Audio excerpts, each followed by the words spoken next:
Commodity market में gold और silver का खेल हमेशा रोमांचक रहता है। कभी अचानक तेजी तो कभी गहरी गिरावट। लेकिन एक स्मार्ट ट्रेडर इन्हीं उतार चढ़ाव में फायदे का सौदा निकालता है। गोल्ड और सिल्वर के लिए मौजूदा ट्रेंड क्या कहता है और किन लेवल्स पर मिल सकता है बड़ा ब्रेकआउट, इस पर बात करेंगे एसएस वेल्थ स्ट्रीट की फाउंडर और रिसर्च हेड सुगंधा सचदेवा से। मैं हूं कमल शर्मा। सुगंधा जी, आपका स्वागत है मोलतोल में। जी नमस्कार। नमस्ते सु, कमल जी, धन्यवाद आपका मुझे इस शो में इनवाइट करने के लिए। जी धन्यवाद। सुगंधा जी, किन ग्लोबल फैक्टर पर ट्रेडर्स को नजर रखनी चाहिए, खासकर गोल्ड सिल्वर के में जो कारोबार कर रहे हैं उन लोगों को? कमल जी, बहुत सारे फैक्टर्स हैं जो अभी ट्रेडर्स को नजर में रखने होंगे। सबसे पहले तो डॉलर इंडेक्स की मूवमेंट, जो काफी सिंपल रहता है ट्रैक करना। अभी अगर हम डॉलर इंडेक्स को देखें तो 5 वीक हाइज पे ट्रेड कर रहा है, बट वहीं से आज के सेशन में हमने स्लाइट दबाव बनते हुए देखा है।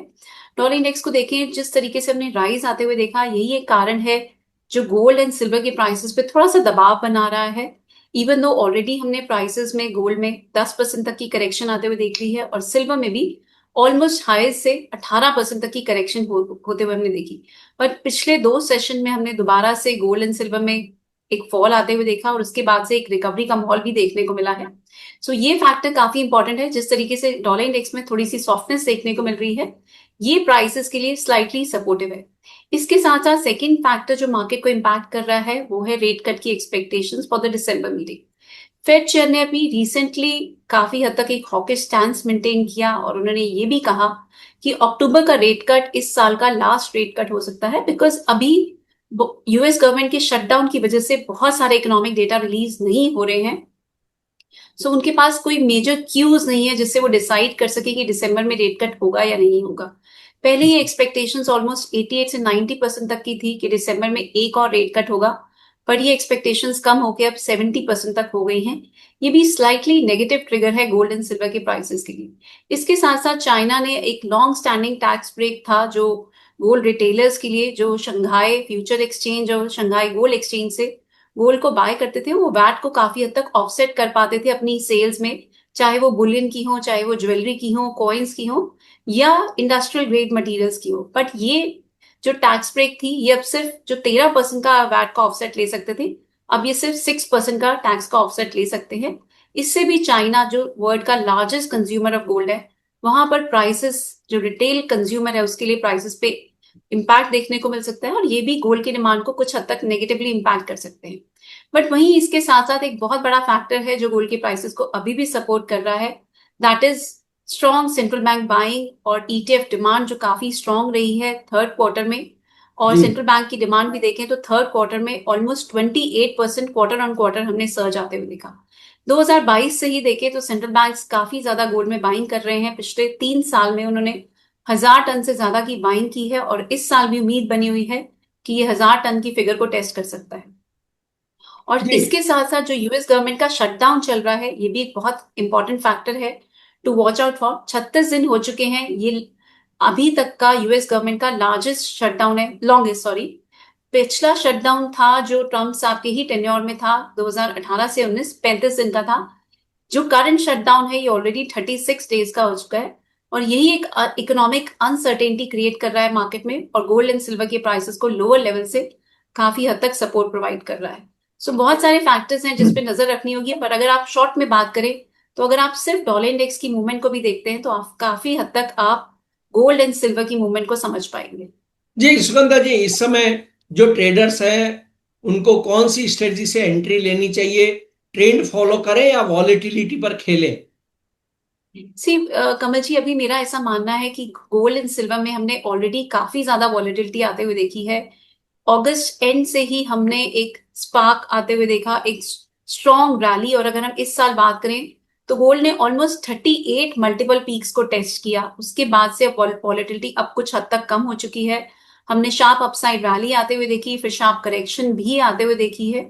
अक्टूबर इटसेल्फ में ही। बट अब मेरा ऐसा मानना है कि प्राइसेस कुछ कंसोलिडेशन के फेज में चले गए हैं। बहुत ज्यादा वॉलेटिलिटी देखने को नहीं मिलेगी अभी, एक कंसोलिडेशन का फेज ही चलता रहेगा। आपका सेकंड क्वेश्चन है कि क्या लेवल्स हैं, क्या स्ट्रैटेजी है। मेरा ऐसा मानना है कि 1,18,000 गोल्ड में बहुत स्ट्रॉन्ग सपोर्ट एरिया है, हमने ये काफी सारे फोरम्स पे मेंटेन किया है।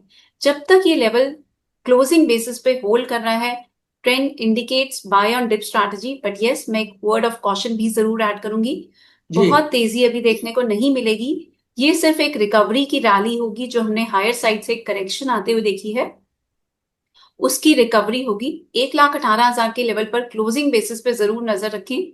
जब तक ये होल्ड कर रहा है, बाय ऑन डिप्स की स्ट्रैटेजी को रख सकते हैं। हायर साइड में बात करें तो 1,23,000 से 1,24,000 हायर साइड में एक रेजिस्टेंस जोन बना हुआ है, यहां तक की रिकवरी की पॉसिबिलिटी नजर आ रही है गोल्ड। जी। वहीं अगर और हम सिल्वर में बात जी करें, हाँ, सिल्वर की मैं पूछ रहा था, सिल्वर में क्या करना चाहिए? सो सिल्वर में कमल जी इमीडिएट शॉर्ट टर्म में देखें तो 1,44,300 एक बहुत स्ट्रॉन्ग सपोर्ट एरिया है ऑन अ क्लोजिंग बेसिस। और अगर हम इससे नीचे चलते हैं तो 1,41,000 एक की सपोर्ट लेवल बना हुआ है। जब तक ये जोन होल्ड कर रहा है सिल्वर के प्राइसेस में, सिल्वर में भी बाय ऑन डिप्स की स्ट्रैटेजी रख सकते हैं। हाई साइड में रेजिस्टेंस की बात करें तो 1,51,000 एंड देन 1,55,000, यहां तक की रिकवरी की पॉसिबिलिटी नजर आ रही है। सिल्वर के प्राइसेस भी बहुत बुलिश अभी नजर नहीं आ रहे हैं, बट जो हमने हायर साइड से करेक्शन आते हुए देखी, उसकी एक शॉर्ट कवरिंग रैली यहाँ पे देखने को मिल सकती है। बट मेरा ऐसा मानना है हायर साइड से दोबारा से सेलिंग प्रेशर भी देखने को मिल सकता है। जी अभी नियर टर्म के लिए हम बाय की स्ट्रैटेजी को ही मेंटेन कर रहे हैं, बट हाई लेवल से दोबारा से सेलिंग की भी पॉसिबिलिटी नजर आती है। तो सुगंधा जी, इसका मतलब ये हुआ कि गोल्ड और सिल्वर में कोई बड़ा ट्रेंड रिवर्सल नहीं दिख रहा है? नहीं कमल जी, अभी मेरा ऐसा मानना है नियर टर्म में बाइंग की स्ट्रैटेजी रखें, यही एडवाइस हमने बाकी फोरम्स पे भी मेंटेन की है और हम अपने क्लाइंट्स को भी यही एडवाइस दे रहे हैं कि अभी नियर टर्म में जिन लेवल्स की हमने बात की, इन पे नजर रखें और अभी बाय ऑन डिप्स की स्ट्रैटेजी रख सकते हैं। सेलिंग की बात भी कमल जी हम करेंगे जब सेलिंग का टाइम आएगा, बट अभी बाइंग की स्ट्रैटेजी रखें। इंटरनेशनल मार्केट में भी मैं लेवल्स की बात करना चाहूंगी। 39.15 गोल्ड के लिए एक बहुत इंपॉर्टेंट सपोर्ट एरिया बना हुआ है। और वहीं अगर मैं सिल्वर की बात करूं 46.80 से 46.60, ये एक बहुत इंपॉर्टेंट सपोर्ट जोन बना हुआ है।